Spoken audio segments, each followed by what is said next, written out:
جئت شرفت المدينة مرحبا يا خير داع صلى الله على محمد صلى الله عليه وسلم صلى الله على محمد صلى الله عليه وسلم أنت شمس أنت بدر أنت نور فوق نوري أنت إكسير وغالي أنت مصباح الصدور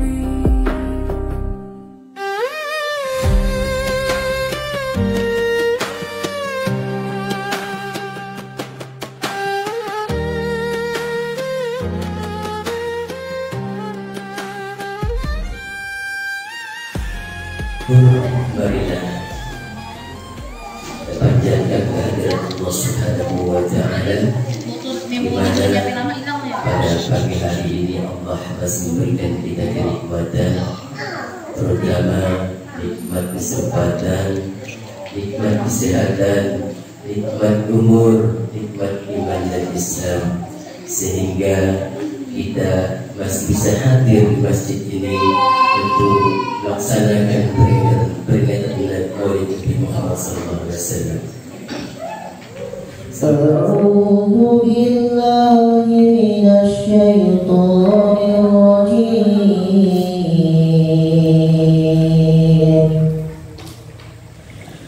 Bismillahirrahmanirrahim. Qul innama yuha ilayya annama ilaykum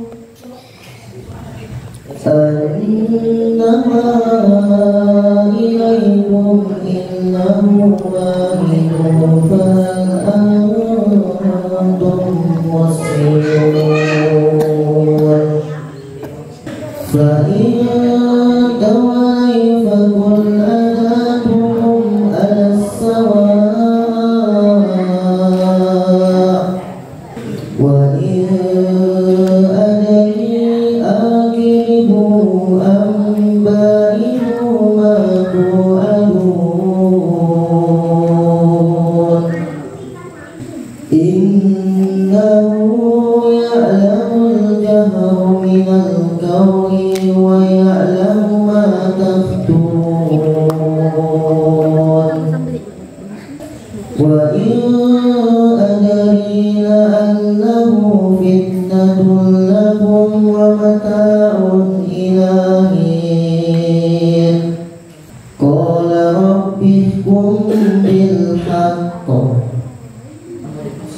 wa rabbuna rahmanul musta'anu ala ma tasifun sadaqallahul azim. Aku berlindung kepada Allah dari godaan syaitan yang terkutuk dengan menyebut nama Allah yang Maha Pengasih lagi Maha Penyayang. Dan kami tidak memutuskan engkau Muhammad, melainkan engkau menjadikan rahmat bagi seluruh alam. Katakanlah Muhammad, sungguh apa yang diwahyukan kepadamu ialah bahwa Tuhanmu adalah Tuhan yang esa. Maka apakah kamu telah berserah diri kepadanya?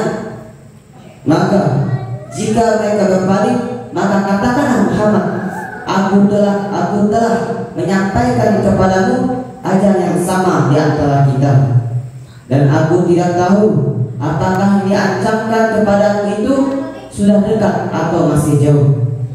Sungguh Dia mengetahui perkataan yang kamu ucapkan dengan terang-terangan, mengetahui pula apa yang kamu rahasiakan.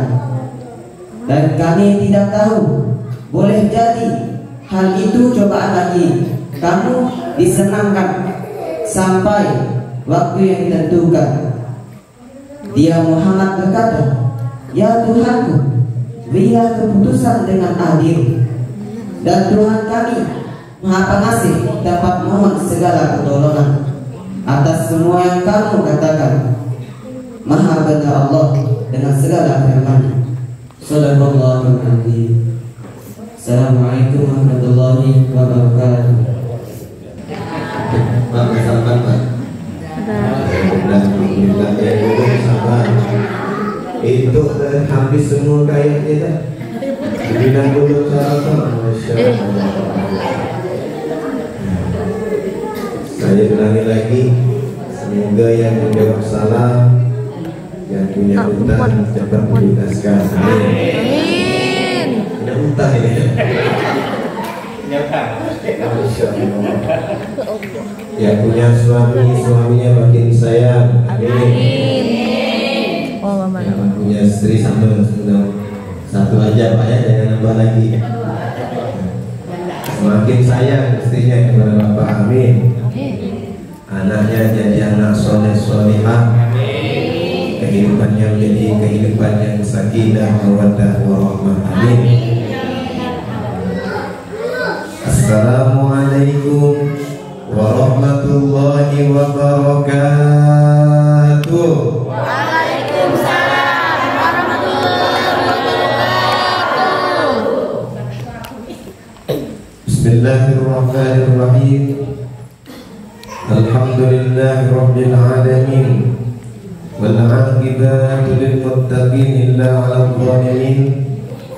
Wassalatu wassalamu ala asrofil anbiya'i wal mursalin Sayyidina Muhammadin wa ala alihi wa sahbihi ajma'in, amma ba'da. Wa qala Allah ta'ala fi kitabihil karim, a'udzu billahi minasy syaithanir rajim. Bismillahirrahmanirrahim. Laqad kana lakum fi rasulillahi uswatun hasanah. Sadaqallahul azim. Wa sadaqa rasul habibul karim wa nahnu ala dzalika minasy syahidin wal syakirin. Walhamdulillahi rabbil alamin. Yang sama-sama kita muliakan takbir masjid, Masjid Al-Ikhlas, yang mudah-mudahan diberikan kekuatan oleh Allah untuk senantiasa memperjuangkan agama Allah, mensyiarkan ajaran-ajaran yang ditinggalkan oleh Rasulullah Sallallahu Alaihi Wasallam, dan mudah-mudahan jamaahnya mau diajak untuk dalam kebaikan, terkhusus dalam keagamaan. Amin ya rabbal alamin. Yang saya hormati pembawa acara sekaligus sebagai penyuluh agama, dan saya ucapkan juga selamat bertugas 4 bulan kurang lebih Pak ya. Mudah-mudahan dengan tugasnya beliau senantiasa mampu memberikan kontribusi yang terbaik untuk masyarakat yang ada di sini. Tentunya yang paling penting beliau senantiasa diberikan kesehatan oleh Allah. Amin ya rabbal alamin. Selanjutnya yang saya hormati masyarakat, jamaah, Bapak Ibu hadirin yang sama-sama hadir, duduk dan bermujalasah di tempat yang mulia ini, di masjid rumah Allah Subhanahu wa taala. Mudah-mudahan perkumpulan kita ini bukan hanya di masjid ini saja, bukan hanya di dunia ini saja, namun kita dikumpulkan kelak sampai di surganya Allah. Amin ya rabbal alamin. Jamaah, Bapak Ibu hadirin yang dirahmati Allah Subhanahu wa taala. Rasa-rasanya diawali atau mengawali daripada perjumpaan di pagi yang mulia ini, tidaklah ada sesuatu untayan ucapan yang paling pantas selain mengucapkan kalimat alhamdulillah. Karena Allah lah, karena kasih sayang Allah juga lah kita dapat bermuwajjah di tempat yang mubarakah ini bukan kemauan kita semuanya, bukan keinginan kita. Ini murni dan mutlak, ini takdir yang telah diatur oleh Allah Subhanahu wa taala. Karena betapa banyak di luar sana atau saudara-saudara kita di sana yang diberikan kesehatan oleh Allah Subhanahu wa taala, yang diberikan kekuatan untuk melangkahkan kakinya ke tempat ini, namun mereka tidak mampu melangkahkan kakinya untuk duduk sama-sama dengan kita. Ini menandakan bahwasanya kuasa Allah, bahwasanya kita yang duduk di majelis ini merupakan bagian daripada orang-orang yang dipilih oleh Allah Subhanahu wa taala untuk mendapatkan maghfirah, rahmat dari Allah Subhanahu wa taala. Kedua kalinya selawat beriringkan salam mudah-mudahan senantiasa tercurah limpahkan kepada baginda Rasulullah, sang pelopor agama, sang pelopor manusia sedunia yang terbaik, sehingga nama beliau senantiasa disandingkan dengan nama Allah Subhanahu wa taala. Seperti halnya ketika kita berzikir kepada Allah Subhanahu wa taala mengucapkan kalimat la ilaha illallah Muhammadur Rasulullah. Nanti yang berzikir la ilaha illallah Muhammadur Rasulullah tanpa pakai Muhammadar lagi Bu ya, biar tersusun kalimatnya. Muhammadur Rasulullah, la ilaha illallah Muhammadur Rasulullah. Sallu ala Nabi Muhammad. Allahumma salli wa sallim wa barik alaih. Jangan saya ngajak berselawat, ibu nyuruh juga. Allahumma salli ala Muhammad, sallu alaihi. Selawatlah kita kepada Nabi Muhammad. Jangan seperti ini juga. Kalau kita sallu ala Nabi Muhammad, mari kita berselawat kepada baginda Rasulullah. Maka jawabannya Allahumma salli wa sallim wa barik alaihi. Nah, ini yang betul. Makanya harus paham tak sedikit. Kalau kita nak memahamkan Al-Quran seutuhnya, paham dengan bahasa Arab, kayaknya tidak mungkin. Sesuai dengan kondisi keadaan yang ada di sini, karena kita ini terbatas masalah bahasa. Tapi dengan keterbatasan memahami tentang bahasa Arab, tidaklah mengurangi rasa semangat kita, tidaklah mengurangi rasa cinta kita untuk senantiasa melakukan hal-hal kebaikan-kebaikan dalam kehidupan kita. Sehingga ketika kita hidup di dunia dicintai oleh Allah dan kembali kepadanya, tetap yang dicintai oleh Allah Subhanahu wa taala. Amin ya rabbal alamin. Saya semangat karena saya sudah 2 kali sini Pak ya. Pertama saya ke sini itu adalah menyolatkan jenazah yang dikuburkan di Jalan Baru sana tuh. Agak dekat dari sini, mungkin kalau jalan kaki sekitaran 2 menitan lah. Jalan Baru Bengkayang. Nah, yang belok kanan tuh kalau nggak salah, kanan situ. Saya banyak taruhkan di situ, lalu tidak ada yang ngaminkan. Ngapain? Saya tengok kok tidak ada yang kok ini kayak orang asing semua. Rupanya yang ikut penguburan tersebut bukan orang kita, agamanya maksud saya. Rupanya kasihan tuh dalam hati saya, tidak ada yang mendoakan. Makanya ibu-ibu sekalian, ingat bahwasanya hidup itu akan ada batasannya. Sebelum Allah berikan batas, diambil batasan tersebut. Jadi sebelum kita mati, persiapkanlah amal-amal jariah yang terbaik. Di antaranya apa?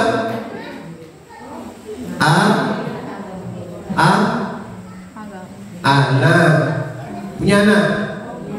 Kalau nggak punya anak, ya belum kawin Pak ya. Kalau yang udah punya anak, berarti udah nikah. Dan kalau kawin ini bahasanya bahasa beda Pak ya, sensitif. Jadi yang punya anak, hati-hati anaknya dijaga. Persiapkan untuk jariah kita, untuk melanjutkan bagaimana tatkala kita sudah kembali kepada Allah. Maka di situ ada jariah, kebaikan-kebaikan yang dilakukan oleh keturunan kita, sehingga pahalanya tetap mengalir kepada kita tanpa mengurangi daripada pahala anak kita. Amin ya rabbal alamin. Makanya dalam perang itu dikatakan sebaik-baiknya kita itu punya harta yang namanya harta manusia, namanya anak kita, waladun solehah. Ya daulah lagi soleh ataupun solehah yang mampu mendoakan dirinya sendiri dan mendoakan orang tuanya. Bapak Ibu hadirin yang dirahmati Allah Subhanahu wa taala. Kali ini merupakan momentum Maulidun Nabi Muhammad sallallahu alaihi wasallam. Tadi kita sudah bersolawat anta syamsun anta badrun. Nabi Muhammad itu ibaratkan seperti cahayanya matahari ataupun rembulan yang menerangi, menyinari daripada kehidupan kita. Namun cahaya baginda Rasulullah sallallahu alaihi wasallam bukan hanya sebatas menyinari saja, bukan hanya seperti sinarnya matahari, namun manfaat dengan adanya risalah yang diajarkan oleh Rasulullah sallallahu alaihi wasallam menjadi sebab dan musababnya kita diselamatkan oleh Allah Subhanahu wa taala. Sehingga dalam rukun iman kita itu disebutkan iman kepada Rasul Allah Subhanahu wa taala. Ini salah satunya. Makanya kalau kita mengatakan diri saya tidak beriman kepada Rasul Allah, maka dikategorikan orang tersebut bisa diragukan tentang keimanannya. Kalaulah tidak beriman kepada sesuatu yang diutus oleh Allah, tidak percaya kepada Nabi Muhammad sallallahu alaihi wasallam, maka bagaimana kita akan dicintai oleh Allah Subhanahu wa taala? Bagaimana kita mampu beribadah kepada Allah Subhanahu dengan baik sedangkan kita tidak mencintai kekasih Allah yang namanya Nabi Muhammad sallallahu alaihi wasallam? Kenal Pak? Nabi Muhammad kenal Pak? Kenal? Bu, kenal Bu? Alhamdulillah. Pernah jumpa Bu? Ya, sama Pak Ustaz juga sama. Saya juga tidak pernah berjumpa. Minimal tahu tentang sifat akhlak Rasulullah sallallahu alaihi wasallam. Dan ketika kita tahu tentang sikap ataupun akhlak Rasulullah sallallahu alaihi wasallam, kalau kita memang betul-betul cinta pada baginda Rasulullah sallallahu alaihi wasallam, minimal kita itu bisa meneladani atau meniru tentang apa yang pernah dilakukan oleh Rasulullah sallallahu alaihi wasallam. Tadi saya bacakan tadi, laqad kana lakum fi Rasulillahi uswatun hasanah. Sungguh benar-benar ada suri tauladan pada diri Rasulullah yang paling sempurna. Tidak ada rasul-rasul sebelum Rasulullah diutus ke muka bumi ini akhlaknya yang menyamai seperti akhlaknya Rasulullah sallallahu alaihi wasallam. Padahal baginda Rasulullah merupakan manusia yang dijamin masuk surganya Allah Subhanahu wa taala. Namanya senantiasa disandingkan dengan nama Allah Subhanahu wa taala. Namanya diistimewakan oleh Allah seperti apa? Contohnya, kalaulah ketika kita berdoa kepada Allah tanpa mendahului dengan berselawat kepada baginda Rasulullah, maka doa kita tidak diterima. Ini kalau diajarkan, kalau ajaran guru-guru kami dulu seperti itu. Kalau kita berdoa kepada Allah tanpa didasari atau didahului dengan nama asma Nabi Muhammad sallallahu alaihi wasallam, sebelum kita berselawat pada baginda Rasulullah sallallahu alaihi wasallam, maka tidak akan diterima doa kita oleh Allah Subhanahu wa taala. Biarpun sampai jungkir balik pun tidak bakal diterima oleh Allah. Itu adalah syarat utama. Maka sama dengan majelis kita, tidak akan dipandang oleh Allah Subhanahu wa taala kalaulah majelis kita tidak diawali dengan kalimat syukur kepada Allah, yang pertama dengan alhamdulillah, dan yang keduanya adalah dengan bersalawat pada baginda Rasulullah sallallahu alaihi wasallam. Semua majelis taklim. Maka jangan sampai buat suatu majelis yang sia-sia tanpa bersalawat pada baginda Rasulullah dan bersyukur kepada Allah Subhanahu wa taala. Jangan sampai. Tadi juga disebutkan, ya Habibi, ya Muhammad, ya Habibi, wahai kekasihku. Siapa kekasihku? Nabi Muhammad. Kita mengatakan kekasihku, ini menandakan rasa cinta pada baginda Rasulullah SAW. Ya Habibi, ya Muhammad, ya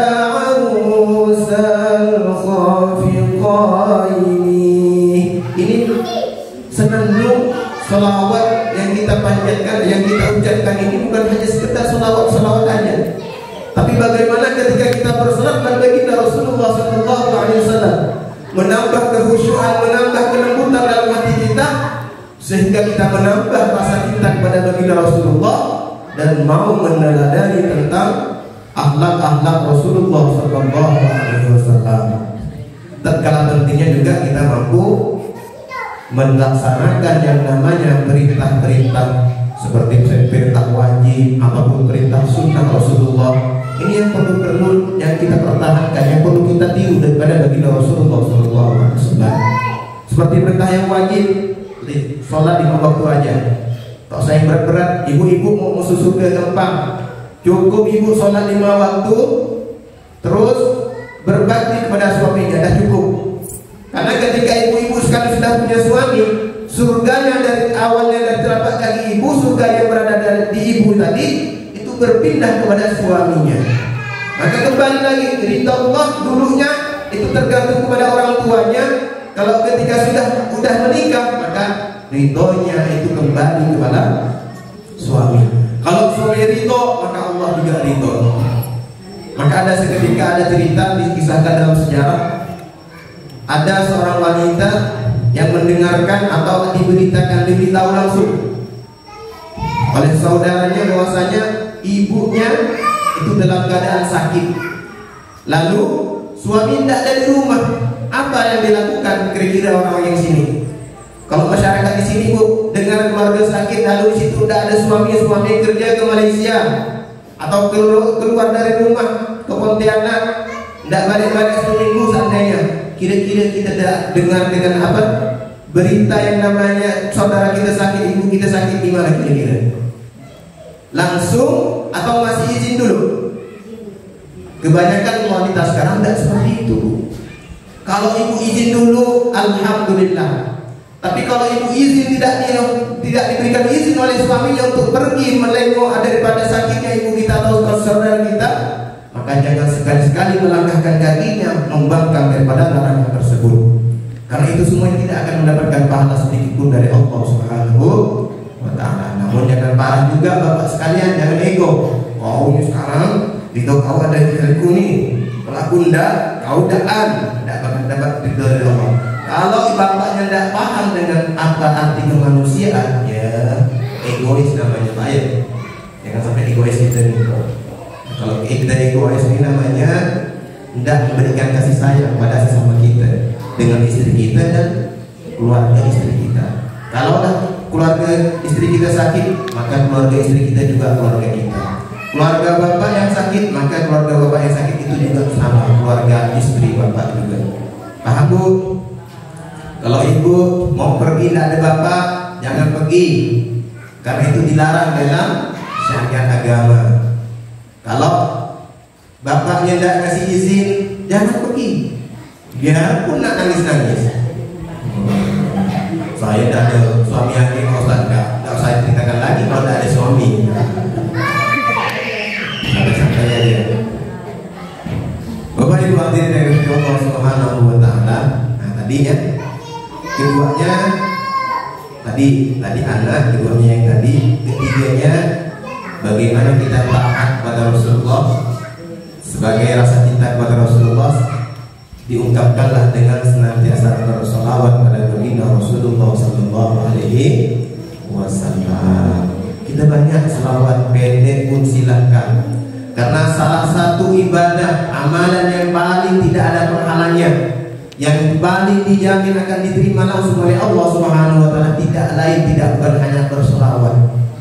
Kalau sholat itu banyak persyaratannya, puasa banyak syaratannya, atau ada rukun-rukunnya.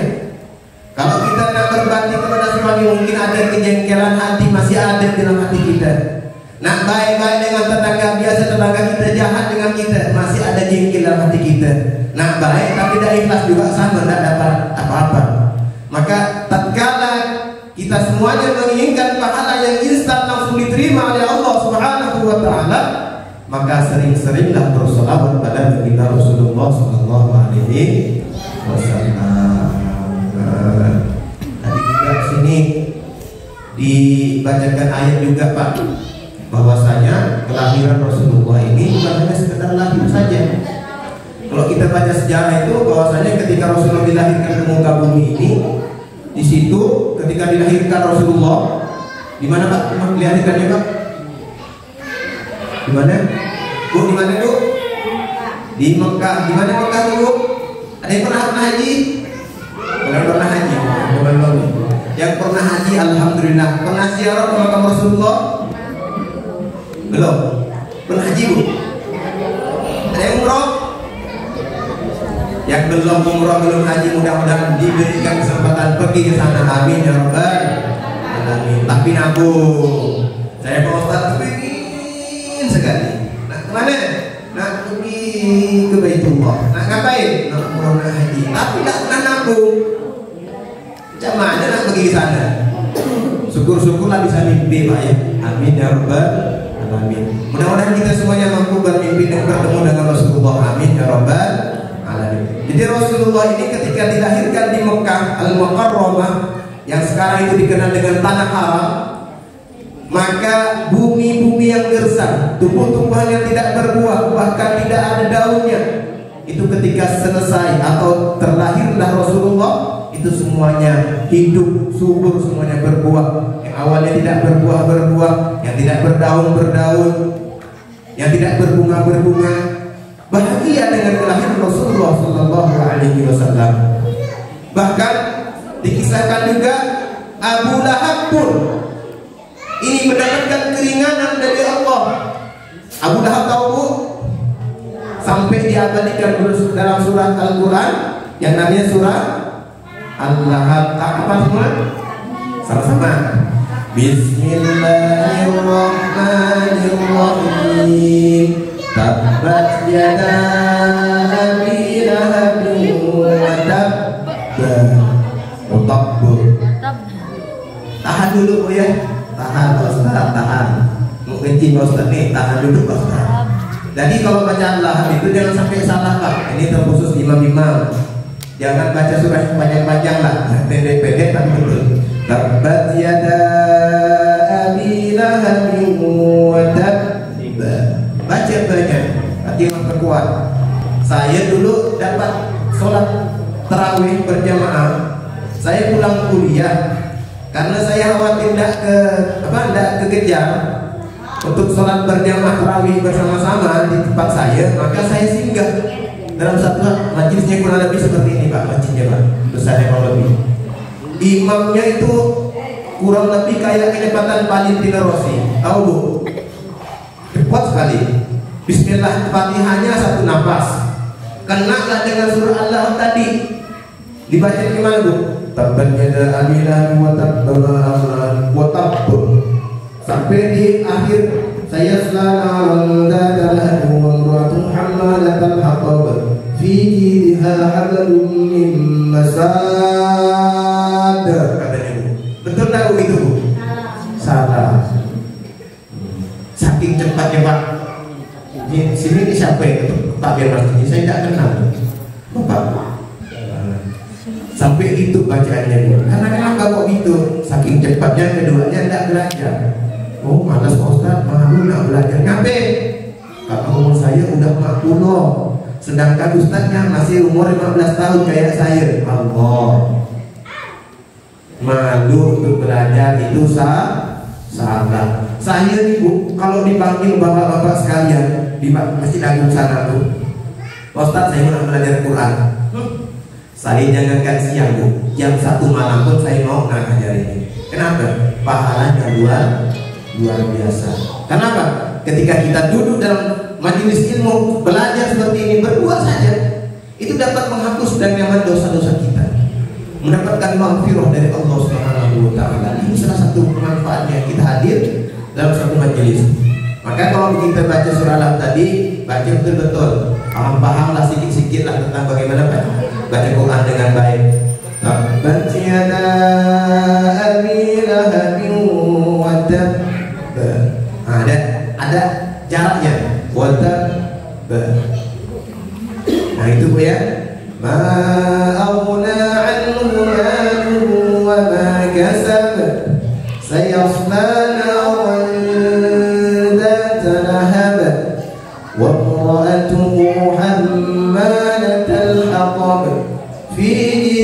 fiha hablum min masad. Saya kira makmumnya senang. Karena kenapa? Bacanya betul, keduanya tidak panjang. Kemudian apalagi yang sering salah dibaca imam? Surah Al-Ikhlas. Qul-qulahnya sampai nambah. Qul huwallahu ahad. Allahus samad. Lam yalid wa lam yulad. Wa lam yakul lahu kufuwan ahad. Saya dapatkan imam seperti itu pernah Pak di Pontianak Pak Imam ya, Pak ngurus masjid atau masjid di Pontianak ada imam seperti itu baca qul huwallahu itu. Dia ngomong dengan saya, nyampaikan dengan saya Pak Ustaz banyak ngajarkan anak-anak ngaji dan mati saya kok yang itu ngajarnya. Dan mana hasil daripada santri-santrinya baca Qurannya? Sedangkan dia bermasalah baca Quran. Apalagi santri-santrinya kan seperti itu. Kalaulah gurunya seperti itu, maka santrinya sama seperti itu. Tapi Bapak Ibu sekalian jangan sampai malas untuk belajar. Pak Ustaz saya masih ikro berapa? Ikro 1 tidak masalah. Karena belajar satu huruf akan diberikan pahala oleh Allah, kebaikannya 3 dilipat gandakan menjadi 10. 10-nya itu bukan seperti hitungan manusia di dunia ini. Kayak kita sekarang ini mendengarkan bacaan Quran tadi udah berapa huruf tadi itu? Berapa ayat tadi Bang? Bacaannya berapa ayat tadi? 7 ayat. Anggaplah satu ayat itu 20 huruf. Saya yakin lebih. Udah berapa? Pahala enggak Bang?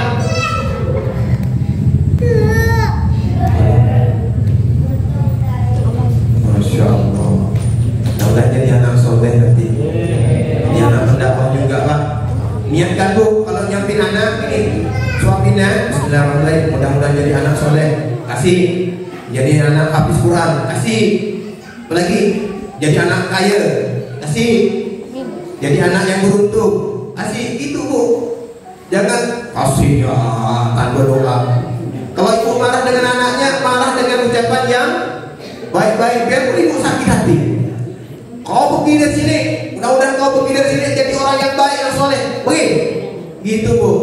Kalau ini anaknya nakal, kau ini nakal, mungkin dia kayak Firaun, jadi Firaun nanti anaknya. Pernah gitu Bu, disumpah-sumpahin. Apalagi keluar bahasa binatang dari mulutnya. Jadi kayak gitu juga nanti sifatnya anaknya. Apalagi yang ibu-ibu. Nah, bapak-bapak kalau marah sabar Pak. Ya Allah, nangis ya dalam hati Bapak sekalian. Doakanlah anaknya supaya jadi anak soleh, anak yang baik. Kau ini ngakalnya, mudah-mudahan jadi anak kaya. Nah gitu Bu. Jangan sampai kau ini akal boleh kayak mbahnya. Jangan. Mbahnya yang nggak tahu apa-apa diikut-ikutkan. Boleh kau ini mau kayak bapaknya normal. Jangan. Nah, jangan ya. Bapak Ibu hadirin yang dirahmati Allah Subhanahu wa taala. Lalu rasa cinta kita kepada Rasulullah itu haruslah ada pembuktian. Sekarang kita ada buktinya. Kita cinta kepada Rasulullah, salah satunya datang dalam satu majelis memperingati dalam Maulid Nabi Muhammad sallallahu alaihi wasallam.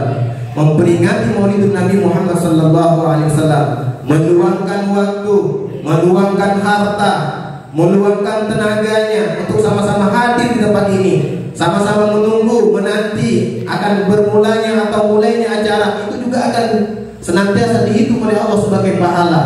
Untuk sebagaimana kita diukur sebagai sampai di mana kesabaran kita untuk menanti kebaikan-kebaikan tersebut.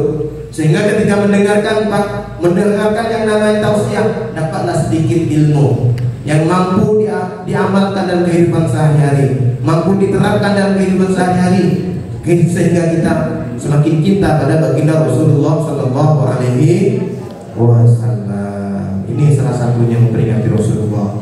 Jadi Maulidun Nabi ini adalah memperingati Maulidun Nabi Muhammad Sallallahu Alaihi Wasallam. Tadi surah Lahab. Abu Lahab ini adalah seseorang yang dekat dengan Rasulullah, yang mempunyai sesuatu ikatan darah dengan Rasulullah. Namun dirinya tidak beruntung seperti Rasulullah, tidak dimasukkan dalam surga Allah. Karena kenapa? Dia tidak mau mengikuti ajakan Rasulullah Sallallahu Alaihi Wasallam. Dia ingkar dengan Rasulullah Sallallahu Alaihi Wasallam, sehingga ketika dia mati maka mati dalam keadaan tidak beriman, maka diazablah dalam kubur oleh Allah Subhanahu wa taala sampai sekarang. Namun beliau ini setelah wafatnya yang namanya Abu Lahab tadi, setiap hari Isnin, setiap kelahiran Rasulullah, Abu Lahab ini mendapatkan yang namanya keringanan azab kubur dari Allah Subhanahu wa taala.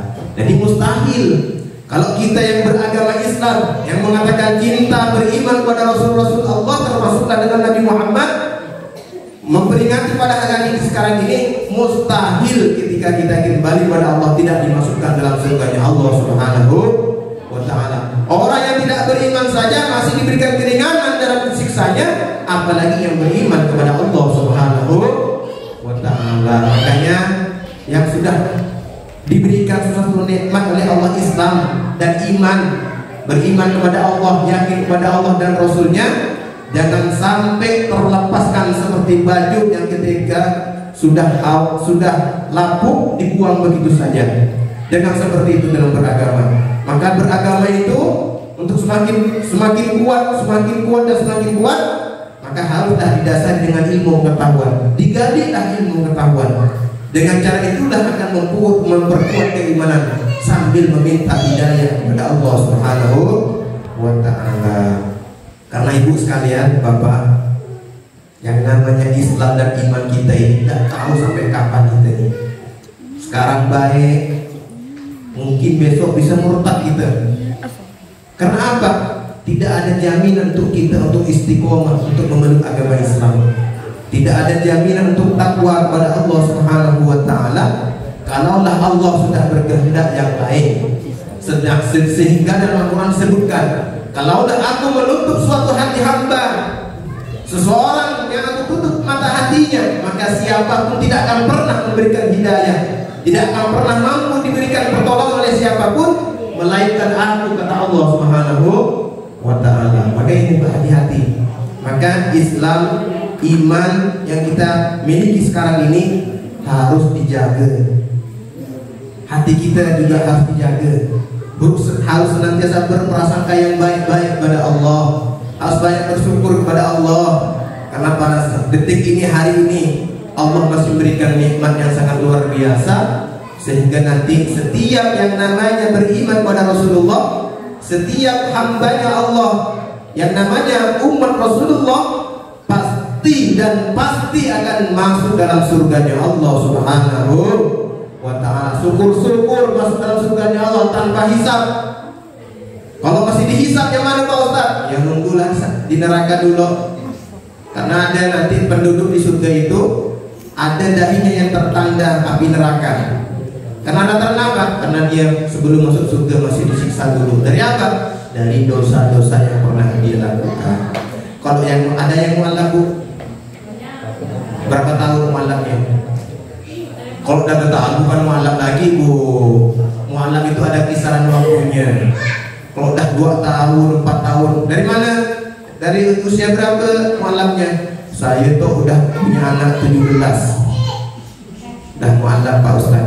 Kalau udah punya 17 anak itu bukan mualaf, tapi udah muslim toleh. Nah, ini tugas Pak. Pak Hasbi ini, mudah-mudahan ini diberikan kemampuan oleh Allah, sabar. Kalau berdakwah ini sangat sakit susah ya, sakit, lemah. Ketika nak berangkat hujan, nah lemah tuh, hujan tuh santai loh. Nah pergi badan tak enak, tak jadi begitu. Nah pergi anak nangis, rewel, istri ngomel, ada seperti itu, Bu. Maka tak jadi. Nak pergi bekerja, nak tugas nak menunaikan tugas tadi, tidak mood, tidak semangat. Kenapa? Banyak di otaknya dipikirkan. Istri ngomel, anak rewel, laporan belum langkah-langkah, di perjalanan jalannya becek, hancur, sampai di tempat ibu-ibunya tak datang, cuma 1-2 orang. Nah itu jadi lemah nih kita. Nah, tapi mudah-mudahan beliau tidak. Saya nengok dari beliau ini pasti ngomong orangnya. Amin. Ini kembali lagi pada kisah Rasulullah. Saya datang ke sini, alhamdulillah tidak pernah disambut dengan batu, Pak. Rasulullah itu kalau dakwah dulu, pas dakwah lewat dalam satu jalan itu, maka Rasulullah dapat sambutan bukan tadi bukan itu atau ya Nabi tidak ada seperti itu. Rasulullah langsung dikasih lemparan sambutan hangat, Pak kena ke pelipisnya, Pak pakai kotoran, Pak dikencingi, Pak diludahi. Itu Rasulullah ketika menyampaikan dakwah, mengajak suatu kebaikan. Tapi saya di sini alhamdulillah aman, damai, sentosa saya di sini, Pak. Tidak ada sedikit pun yang menghambat saya. Alhamdulillah di sini. Alhamdulillah. Tapi mudah-mudahan jalan dakwah saya dengan tim-tim saya ini mudah-mudahan diberikan kelancaran oleh Allah, diberikan kemudahan, dijauhkan daripada bahaya. Amin ya rabbal alamin. Bapak Ibu hadirin Allah Subhanahu wa taala, mengingat kembali tentang sejarah bagaimana Rasulullah berdakwah pada masanya. Beliau ketika berdakwah beliau dicaci maki, dikatakan orang yang paling zalim, dikatakan orang-orang yang dikatakan tukang sihir. Pokoknya yang nilai-nilai itu disampaikan kepada Rasulullah Sallallahu Alaihi Wasallam. Tidak mau mengikuti apa yang diajarkan oleh Rasulullah Sallallahu Alaihi Wasallam. Namun Rasulullah tidak sedikit pun lemah, tidak pun kendur semangat Rasulullah untuk senantiasa mengajak umatnya. Karena apa kata Allah Subhanahu Wa Taala? Kalaulah engkau frustasi, putus asa untuk memperjuangkan tentang dakwah untukku, kata Allah, maka engkau tidak lebih sama dengan yang namanya Rasul-Rasul sebelum engkau, ya Rasulullah, kata Allah Subhanahu Wa Taala. Maka dengan ucapan yang seperti itu, dengan teguran Allah Subhanahu Wa Taala seperti itu, selain Rasulullah ini dijaga oleh Allah Subhanahu Wa Taala, Rasulullah senantiasa bersyukur pada Allah dengan semangat menyebarkan agama Islam sampai kita rasakan pada detik hari ini. Alhamdulillah. Senang tak beragama Islam, Bu? Pak, senang Pak? Senang, alhamdulillah. Senang tak melaksanakan sholat? Senang waktu punya duit banyak. Kalau udah sempit, lupa tak? Enggak, alhamdulillah. Saya dengar, enggak, alhamdulillah. Udah enggak lupa. Pak, kalau kita sholat, Bu, kalau kita sholat jangan kita nunggu khusyuk, jangan nunggu kita tenang-tenang, jangan. Sempit pikiran kita dalam masalah ke, maka tetaplah harus sholat. Terburu-buru ke, santai-santai ke, harus tetap melaksanakan sholat. Kenapa? Karena sholat ini merupakan tiang dari segala-galanya, pondasi yang sebenar-benarnya. Kalau oleh pondasi sudah rubuh, maka semuanya rubuh. Kalau sholatnya betul, diterima oleh Allah, maka semua amal ibadah kita diterima oleh Allah Subhanahu Wa Taala.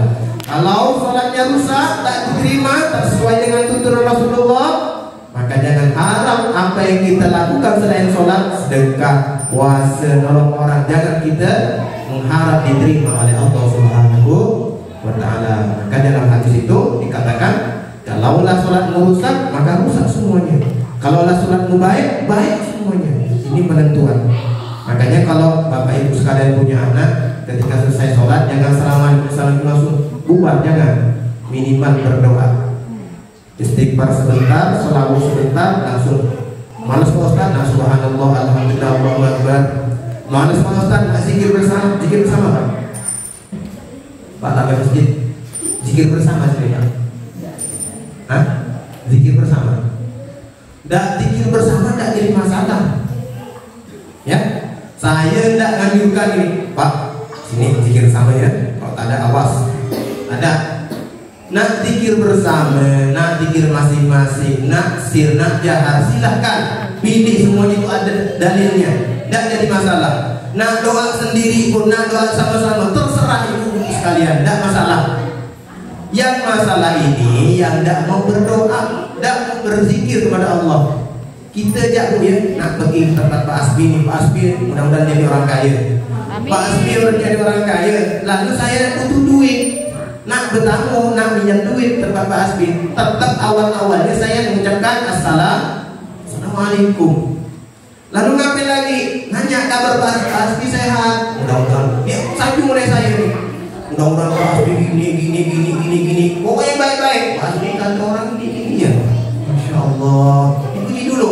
odol kata orang sini. Diodoli dulu yang baik-baik, ujung-ujungnya saya minta apa? Gak usah pagi, itu deh.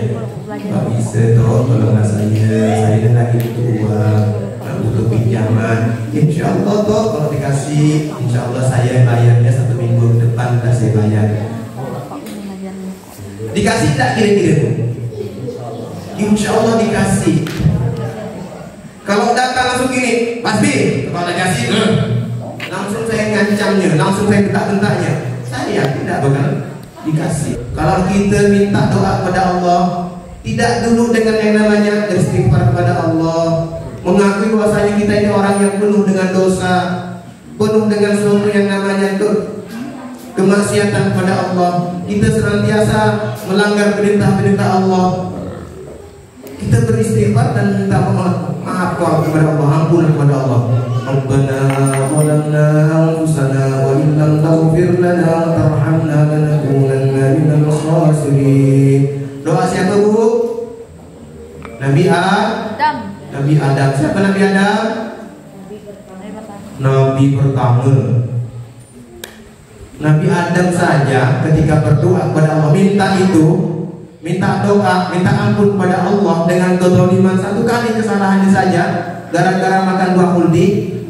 Nabi Adam ini ketika minta ampun kepada Allah Subhanahu wa taala, beliau ini bertawassul melalui daripada nama baginda Rasulullah sallallahu alaihi wasallam. Apa kata Nabi Adam? Melalui keberkahan, melalui kekasihmu Muhammad, ya Allah, ampunilah dosa-dosaku, kata Nabi Adam. Itu yang diajarkan oleh Nabi Adam kepada kita, yang sampai sekarang dibaca doa itu Nabi Adam, yang diawetkan dalam surah Al-Quran. Lalu apa kata Allah? Kok kamu tahu Adam, sedangkan aku tidak, masih belum menciptakan Muhammad? Ya Allah, ketika engkau menciptakanku, aku waktu itu, kata bahasanya gitu ya, bahasa kita Bu ya, aku ya Allah waktu itu pernah mengangkat kepalaku seperti ini sedikit.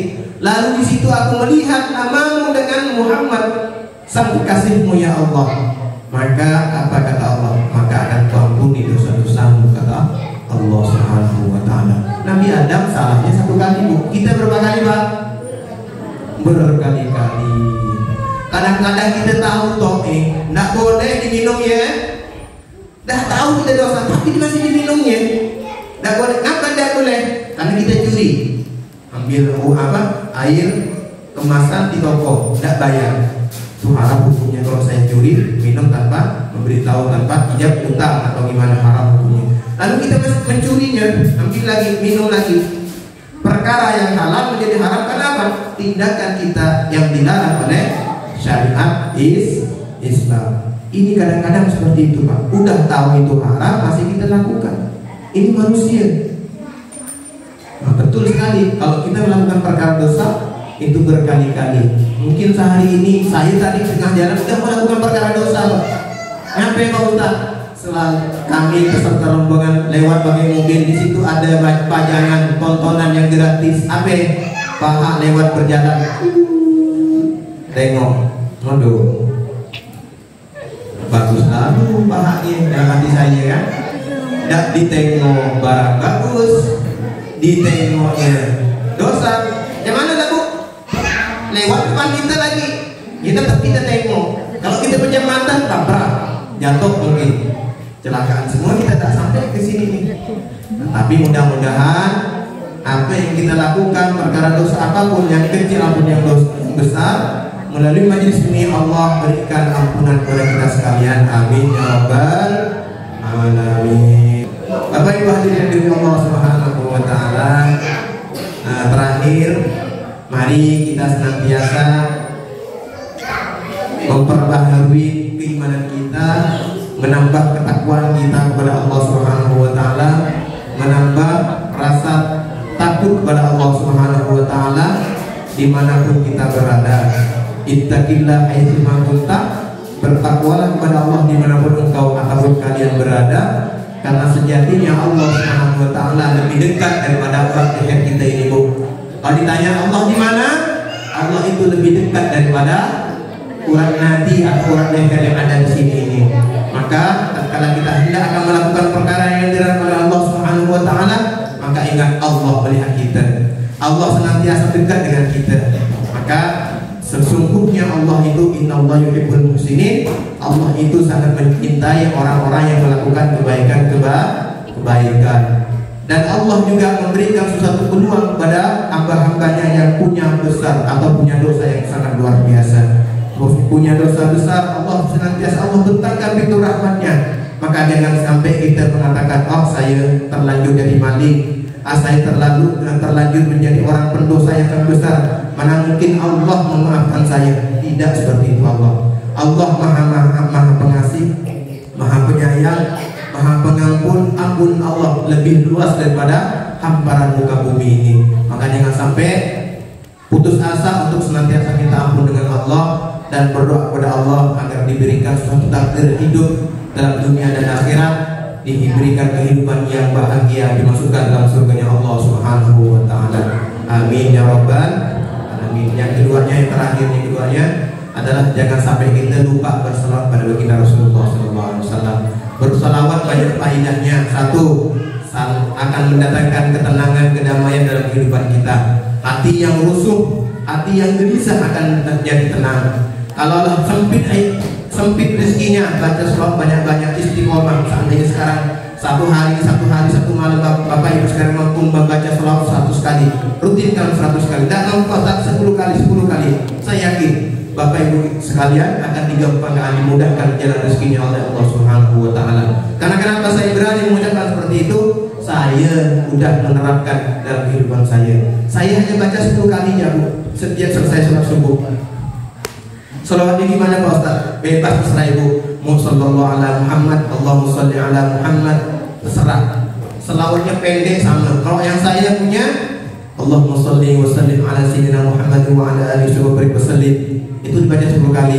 Dilanjutkan Allahumma ya kafi wa ya fatahu ya razaq ya kafi wa ya fatahu ya razaq 10 kali. Lanjut langsung berdoa. Tidak malas baca waqiah sebentar. Waqiah ini bisa dibaca ba'da sholat subuh ataupun ba'da sholat asar. Yang lebih baiknya kapan? Ba'da asar, tapi kadang-kadang kita buru-buru, banyak kegiatan, minimal ba'da sholat subuh. Tidak sempat Ustaz baca sholawat, baca yang wani. Yang wani itu minta apa? Minta rezeki kepada Allah, minta kekayaan kepada Allah. Kaya itu banyak Bu. Kaya, kalau sehat udah kaya. Andaikan Bapak Ibu sekali ditarik nikmatnya, tidak bisa makan daging ya, macam ada rasanya, hambar semuanya. Tidak bisa makan nasi, tengok istri kita dah malas dah kita. Kenapa? Nikmat Allah berikan, Allah tarik kepada lagi seperti itu. Maka jangan sampai kekayaan seperti itu, nikmat yang seperti sehat itu jangan sampai diabaikan begitu saja. Tadi Bu baca sholawat, berzikir, yagoni, ada apa Ustaz? Terlalu banyak yagoni yang ketahui Ustaz kita. Terlalu banyak baca yagoni ya. Kalau ibu nak nengok suaminya sukses, doakan ibu, karena doa istri dengan bapaknya dengan yang namanya suaminya itu langsung diijabah oleh Allah Subhanahu wa taala. Begitu juga sama bapaknya dengan istrinya sama, itu sama langsung diijabah. Doa anaknya, doa istrinya, doa suaminya untuk anak istrinya juga langsung diijabah oleh Allah Subhanahu wa taala. Maka jangan sampai doa kita tinggalkan, selesai sholat jangan sampai assalamualaikum pergi, jangan, minimal berdoa. Karena kenapa? Ketika kita selesai sholat lalu kita tidak mau berdoa kepada Allah, tidak mau minta pada Allah, maka kata Allah, kau sombong sekali, kau tidak butuh denganku, aku juga tidak butuh denganmu, kata Allah Subhanahu wa taala. Maka jangan sampai kita tinggalkan doa. Biarpun Rabbana atina fid dunya hasanah, tidak hafal bahasa Arab, tidak ngerti bahasa Arab, pakai bahasa Indonesia silahkan. Tak bisa pakai bahasa Indonesia, pakai bahasa Dayak, tak menjadi masalah. Tak bisa pakai bahasa Dayak, pakai bahasa Melayu. Tak bisa pakai itu, pakai bahasa Mandarin. Tak bisa pakai bahasa Mandarin, pakai bahasa Inggris, tak masalah. Upin Muhammad Allah, seandainya kan, kalau tak pandai bahasa Inggris. Mungkin itu saja Pak yang dapat saya sampaikan. Mudah-mudahan yang singkat dan sedikit ini mampu memberikan kontribusi bermanfaat dalam kehidupan kita. Semakin cinta kepada Allah, semakin cinta kepada Rasulullah, dan taat dalam kehidupan dunia hingga akhirat. Amin ya rabbal alamin. Yang terakhir, mudah-mudahan anak kita semuanya jadi anak-anak yang soleh dan solehah. Amin ya rabbal alamin. Mungkin itu saja yang dapat saya sampaikan, kurang dan lebihnya mohon dimaafkan. Jikalau ada jarum yang patah jangan disimpan dalam peti. Kalau ada suatu ucapan penyampaian yang salah, kurang berkenan di hati, jangan disimpan dalam hati. Mohon dimaafkan Pak ya Ibu ya. Dimaafkan Bu. Mudah-mudahan kita semuanya mati dalam keadaan husnul khotimah. Amin ya rabbal alamin. Hadanallahu wa iyyakum. Assalamualaikum warahmatullahi wabarakatuh.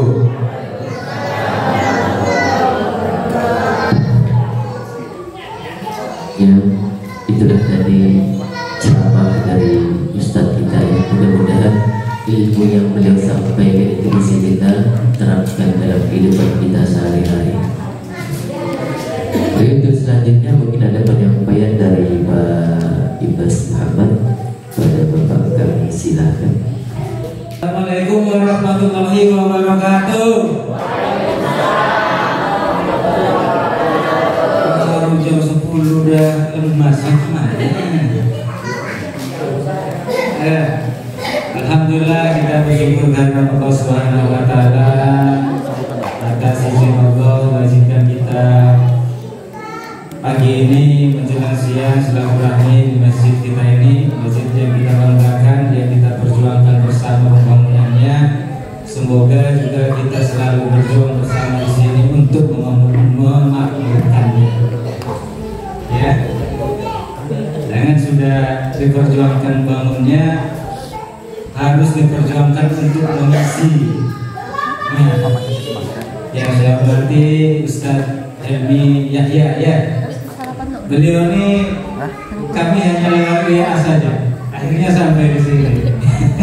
Jadi dari teman diinfokan, awalnya kami mau bawa penceramahnya dari Pontianak. Oleh teman disarankan, oh di sana ada Pak Aibas katanya. Nah, disarankan beliau dari Masjid Agung ke sini mengisi di sini.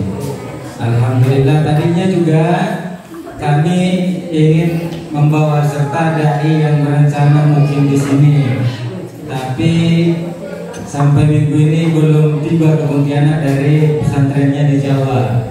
Jadi mudah-mudahan nanti kalau sudah sampai di Pontianak akan kami antarkan ke sini, ya, supaya kembali aktif kegiatan di sini. Jadi udah berapa tahun tak ada ngaji ini? Masih ada. Masih. TPA-nya masih.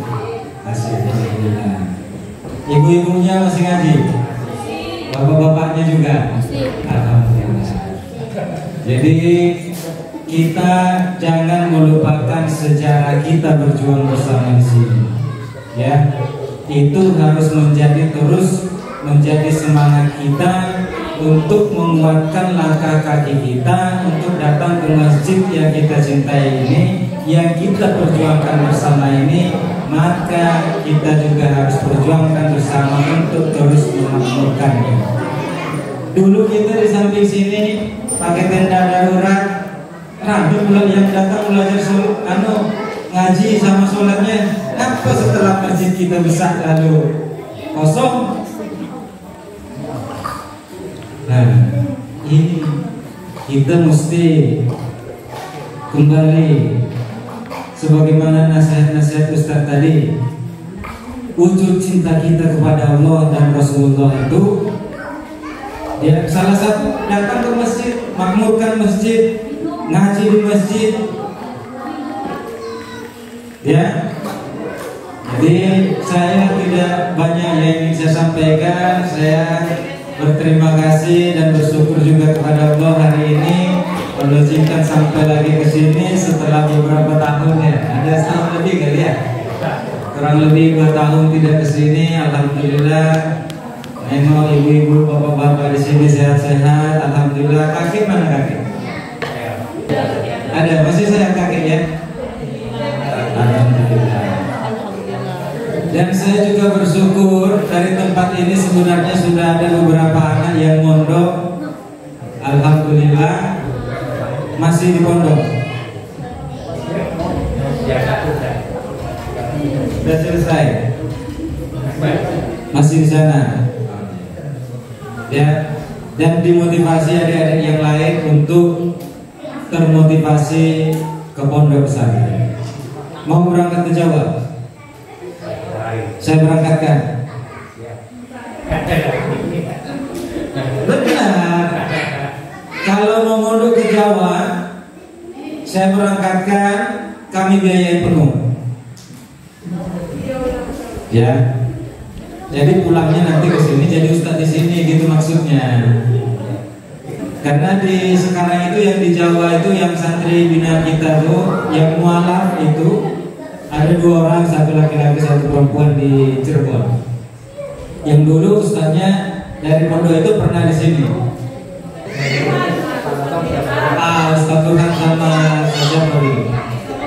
Ya, di pondok beliau itu kita ada kerjasama. Jadi kalau ada anak dari sini yang mau berangkat, nanti kita berangkatkan. Tiketnya kita yang tanggung, SPP-nya di sana semuanya kita yang tanggung. Ya, asal mau saja belajar agamanya Allah, kemudian nanti pulang dari sana menjadi pendakwah di sini. Harus ada generasi ustadz nih, ya kan? Anak-anak Bengkayang nih yang harus mulai tampil, termasuk anak-anak dari Barnas ini. Sekarang kelas berapa? 9. SD SMP ya. Oh, berarti tahun depan. Oke? Siap? Cari dong kita kalau siap. Nah, saksi ya, kita berangkatkan. Iya, supaya ada yang mengisi TPA untuk adik-adik kita yang masih kecil-kecil tuh. Nah, ini nanti kan 2 tahun lagi udah harus TPA, 2 tahun lagi TPA. Kalau tidak ada abang-abangnya yang mau bimbing di sini kan saya, ya, biar masjid kita ini juga nanti bisa semakin megah, ya kan? Semakin banyak berkah yang datang ke sini dan semakin banyak berkah yang mengalir dari sini. Itu sedikit dari saya. Mohon maaf Ustaz, kita ketemunya di sini. Saya yang mengajak Ustaz di sini, tapi saya terlambat. Terima kasih sekali lagi kepada ibu-ibu, bapak-bapak semua di sini. Mari saya ingin mengajak kita semua untuk tetap istiqomah, mudah-mudahan ya, untuk tetap semangat memakmurkan masjid kita ini, ya, kembali ke semangat awal kita ketika tidak memiliki masjid. Nah, bagaimana kita rindunya punya masjid dulu. Nah, setelah punya masjid jangan pula jadi redup pula. Semangat tuh kan harus semakin berkobar, mestinya berkobar untuk berdakwah. Karena kalau aktivitas kita di sini semakin baik, semakin banyak, nanti berkah yang keluar tuh semakin banyak cahayanya tuh. Jadi semangat ibu bapak untuk datang ke masjid, memakmurkan masjid itu akan nanti menumbuhkan bibit-bibit hijrah baru di sekitar kita. Nah, ya, jadi sekali lagi saya mohon maaf pada kita semua di sini, cukup lama tidak ke sini. Alhamdulillah semua sehat dan Pak Rohadi awet muda nampaknya. Makin segar apalagi setelah jadi pegawai ya. Alhamdulillah. Jadi hari kita tetap satukan semangat kita, ya, kuatkan silaturahmi di antara kita, kuatkan persaudaraan kita di sini, karena itulah yang dipandang oleh tetangga kiri kanan kita. Kebersatuan kita, semangat kita, kegotong royongan kita sesama jemaah di sini, itulah yang akan dilihat oleh orang-orang di sekitar kita. Dan itu yang akan memotivasi orang lain untuk semakin dekat dan semakin mencintai Islam. Demikian dari saya. Sekali lagi saya mohon maaf untuk semuanya. Assalamualaikum warahmatullahi wabarakatuh.